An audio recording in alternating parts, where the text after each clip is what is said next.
கர்த்தருடைய பரிசுத்தமான நாமத்திற்கு ஸ்தோத்திரம் உண்டாவதாக. இன்றைக்கு நம் தியானத்திற்கென்று எடுக்கப் போகும் வசனம் லூக்கா 10ஆம் அதிகாரம் அதன் 42வது வசனம். மரியாள் தன்னை விட்டு எடுபடாத நல்ல பங்கை தெரிந்து கொண்டாள். ஆமேன். இன்றைக்கு நாமும் நம்மளுடைய வாழ்க்கையில் நல்ல பங்கை தெரிந்து கொண்டு இருக்கிறோமோ என்று ஆராய்ந்து பார்க்க வேண்டும். ஆண்டவர் இயேசு கிறிஸ்து இந்த உலகத்தில் வாழும்போது அநேக கிராமங்களுக்கு சென்று பரலோக ராஜ்யத்தை குறித்து பிரசங்கித்து வந்தார். அதுபோலதான் இங்கேயும் அவர் ஒரு கிராமத்திலிருந்து அடுத்த கிராமத்திற்கு சென்று கொண்டிருக்கும் போது பெத்தானியா என்னும் இடத்தில் வந்தவுடன் அந்த பெத்தானியா கிராமத்திற்குள் வசித்து வந்த மார்த்தாள் என்னும் ஸ்திரீ ஆண்டவரிடத்தில் வந்து, ஆண்டவரே, இன்றைக்கு நீர் எங்கள் வீட்டிற்கு வர வேண்டும் என்று அழைப்பு விடுக்கும் பொழுது ஆண்டவரும் அவளுடைய வீட்டிற்கு செல்லும்படி மனதாயிருந்தார். அவளுடைய வீட்டில் அவளுக்கு மரியாள் என்னும் பெயர் கொண்ட ஒரு சகோதரி இருந்தாள். லாசரு என்னும் பெயர் கொண்ட சகோதரன் இருந்தான். இவர்கள் மூவருமாய் அந்த குடும்பத்தை நடத்தி கொண்டு வந்தார்கள். ஆண்டவர் அவர்கள் வீட்டிற்கு போன உடனே இப்பொழுது மார்த்தாள் ஆண்டவரோடு வந்தவர்களுக்கும் ஆண்டவருக்கும் உபசரிப்பு செய்யும்படியாக அநேக காரியங்களை ஆயத்தப்படுத்தி கொண்டிருந்தாள். அவளுடைய வேலைக்கு குறைவில்லாமல் இருந்தது. அவளுடைய வேலைக்குண்டான பாரங்கள் அதிகமாக இருந்தது. சகோதரி எனக்கு வந்து உதவி செய்த நலமாய் இருக்குமே என்று சகோதரை தேடி பார்க்கும்போது மரியாளோ ஆண்டவருடைய பாதத்தில் அமர்ந்து ஆண்டவருடைய வசனத்தை கேட்டுக்கொண்டிருக்கிறாள். மார்த்தாள் என்பதின் பெயர் விளக்கம் தலைவி என்று அர்த்தம்.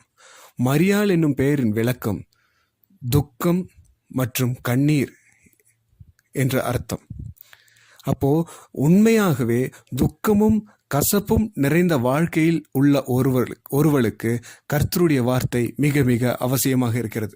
இன்றைக்கு நம்மளுடைய வாழ்க்கையில் துக்கம் நிறைந்ததாயும் கசப்புகள் நிறைந்ததாயும் இந்த அனுபவம் என்னை விட்டு நீங்காதா என்று நாம் சிந்தித்து கொண்டு இருந்தோமே, ஆனால் மரியாள் தெரிந்து கொண்டது போல நாமும் நம்மை விட்டு எடுபடாத நல்ல பங்காக கிறிஸ்துவை தெரிந்து கொண்டு அவருடைய பாதத்தில் அமர்ந்திருக்கும் பொழுது கர்த்தர் சொல்லுகிறார், இன்றைக்கு உங்கள் துக்கம் சந்தோஷமாக மாறும் என்று. அப்போ மரியாள் தன்னை விட்டு எடுபடாத நல்ல பங்கை தெரிந்து கொண்டது போல நாமும் நம்மை விட்டு எடுபடாத நல்ல பங்காகிய கிறிஸ்துவை தெரிந்து கொள்ள வேண்டும். வேதாகமத்தில் உள்ள பரிசுத்தவான்கள் அநேக பங்குகளை சுதந்திரித்து கொண்டிருக்கிறார்கள். நல்ல பங்கு என்றால் என்ன? ஒருவன் தன் ஆசையை விற்று தன்னுடைய பிள்ளைகளுக்கு பங்கிட்டு கொடுப்பதுதான் பங்கு. ஒருவனுக்கு ஏதாவது அதிகமாக இருந்தால் அதை பங்கிட்டு மற்றவர்களுக்கும் கொடுப்பதுதான் பங்கு. இளையகுமாரன் அப்படிப்பட்ட ஆசையை பெற்றுக்கொண்டு போனான். உலகப்பிரகாரமான காரியங்களில் செலவழித்தான், உலகப்பிரகாரமான வேலைகளில் ஈடுபட்டான். அவனுடைய ஆசையெல்லாம் அழிந்தது. பின்பு வெறும் தரித்திரனாய் அவனுடைய தகப்பனிடத்தில் திரும்பி வந்தான். ஆசைகள் எல்லாம் விற்றுவிட்டான். அவனுடைய கரத்தில் தகப்பன் அவனுக்கு கொடுத்த பங்கிலே ஒன்றும் அவன் கரத்தில் இல்லை.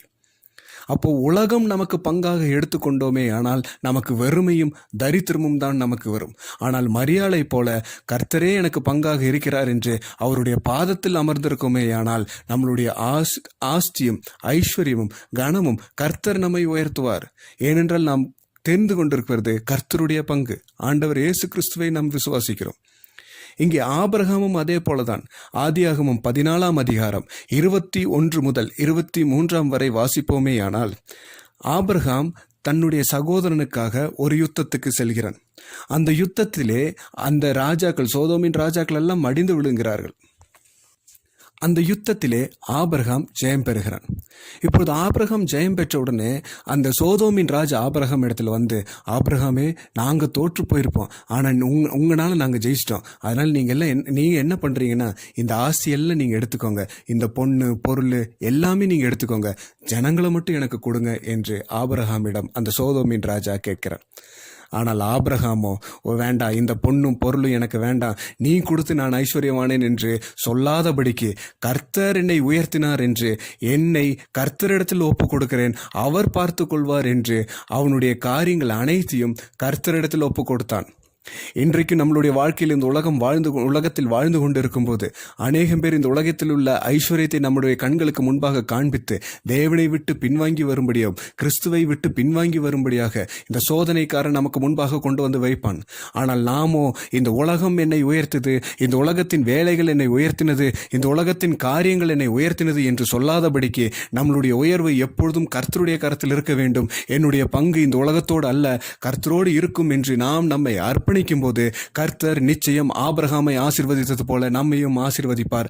ஆபிரகாமுக்கு கடல் மணல் தன்மையான சந்ததிகளை கர்த்தர் தந்தார். அவனுடைய ஆஸ்தி பூமி தாங்கிக் கொள்ள கூடாதபடிக்கு அதிகமாக இருந்தது. ஏன்? அவனுடைய எல்லா காரியங்களிலும் கர்த்தரையே முன்னிறுத்தினான். கர்த்தர் அவனை ஆசீர்வதித்தார். இதுதான் நல்ல பங்கு. மரியாள் தெரிந்து கொண்டது இந்த பலி நல்ல பங்கு. ஆண்டவர் இயேசு கிறிஸ்துவின் பாதத்தில் இருந்தது போல நாமும் ஆண்டவர் இயேசு கிறிஸ்துவின் பாதத்திலிருந்து மரியாளை போலவும் ஆபிரகாமை போலவும் நல்ல பங்கை தெரிந்து கொள்வோமே. ஆனால் கர்த்தர் நிச்சயம் நம்மை ஆசீர்வதிப்பார். இன்றைக்கும் கர்த்தர் அன்றைக்கு மார்த்தாளோடே சொன்னது போல, மரியாள் தன்னை விட்டு எடுபடாத நல்ல பங்கை தெரிந்து கொண்டாள் என்று சொன்னது போல, தேவனிடத்தில் நம்மை பற்றி சாட்சி சொல்லும் வண்ணமாக இவர்கள் தன்னை விட்டு எடுபடாத நல்ல பங்கை தெரிந்து கொண்டார்கள் என்று சொல்லும் வண்ணம் நம்மளுடைய வாழ்க்கை இருக்குமேயானால், கர்த்தரை முன்னிறுத்துவோமேயானால், இன்றைக்கு நம்மளுடைய வாழ்க்கையில் இருக்கும் எல்லா கசப்பும் கண்ணீரும் மாற்றி கர்த்தரே நமக்கு நிரந்தர சுதந்திரவாளியாய் இருந்து நம்மளுடைய காரியங்கள் எல்லாம் வாய்க்க பண்ணுவார். கர்த்தர் தாமே இந்த வசனங்களை ஆசீர்வதிப்பாராக. ஆமேன், ஆமேன்.